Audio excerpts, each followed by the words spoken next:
idol, lahat ng mga followers. Ito yung mga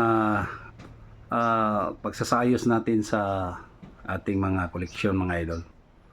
At isa nga po ito sa pinaka attract po tignan itong shell na chandelier po. Ito po, napakamagarang tingnan kaya ito mga idol. Pag-aari po ito sa mga lulo at alula pa natin mga idol. Doon po natin ito nahuli sa may lumang bahay. At mabuti na lang po at naipagkaloob po ito ng maayos po sa inyong may lingkod. Ayan o, tuwang-tuwa naman po tayo na kahit pa paano po at mayroon pa rin po tayong nahuli na kagaya nito na gawa sa shell po. Kaya mga idol, napakalumang shell po yan.